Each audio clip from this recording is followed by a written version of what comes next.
back in those days, we had the factory and we had alter-day programs. So I'd work in the factory like Monday, Wednesday, Friday, and then Tuesday, Thursday, Friday, I'd have classes.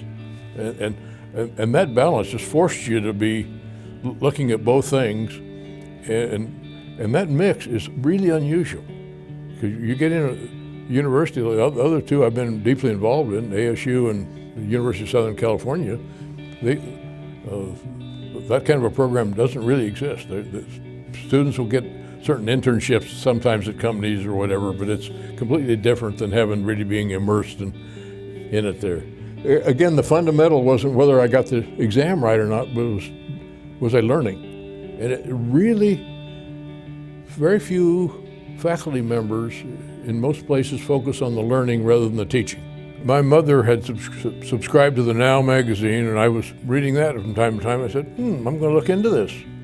And I did, and I must admit the Now didn't give me quite a characterization of what I would find when I pulled in. It was, when I arrived here, it was still LeTourneau Tech, and I arrived and wasn't exactly welcomed because I was driving a pickup truck, but I had a trailer behind me that had a dragster in it.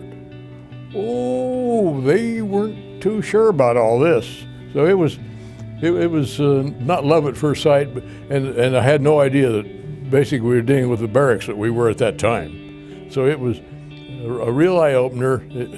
Really enjoyed it, but the experience has turned out to be just wonderful. I graduated in '62 with two degrees, and I actually, before I even graduated, I was teaching courses here.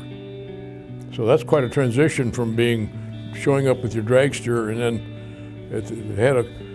had a professor leave in the spring semester of my senior year, and I was working in the factory in the alternate day deal, and they came and said, well, they'd like to have you consider being a teacher and teach a course up there. And I said, I think I'm their guy.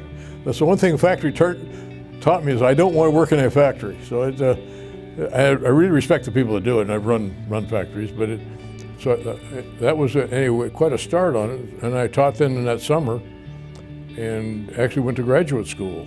We were not an accredited engineering program at that time. So getting into graduate school was not a trivial deal, but I had to also make money.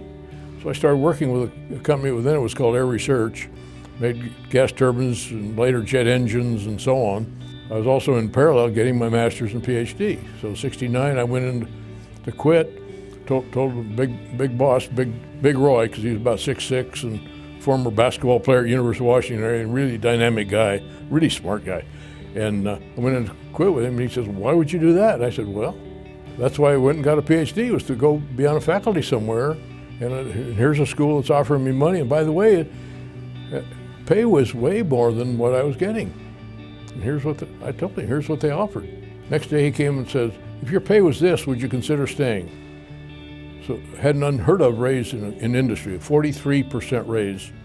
Needless to say, as a young guy, that got my attention. The money got my attention, but even more so, here was one of the real rising stars of management saying he obviously had to go out and cash some chips to do that. Anyway, so it was really a people game, and LeTourneau gave me that kind of background of really the people part of it. And we so much in engineering, we think of, okay, the technology, the math, the science. There's a bunch of brilliant people out there, but the people part doesn't work for them. I call it the lily pad approach to planning. Everyone says, oh, you got to have this plan of exactly how you're going to go through, and there's people that do that, and they're very successful. But I had a number of junctions where I could do this or could do that, but then again, the education background provided that. And most people in a company feel trapped. They're going to do one thing and that's all. Well, I didn't feel trapped.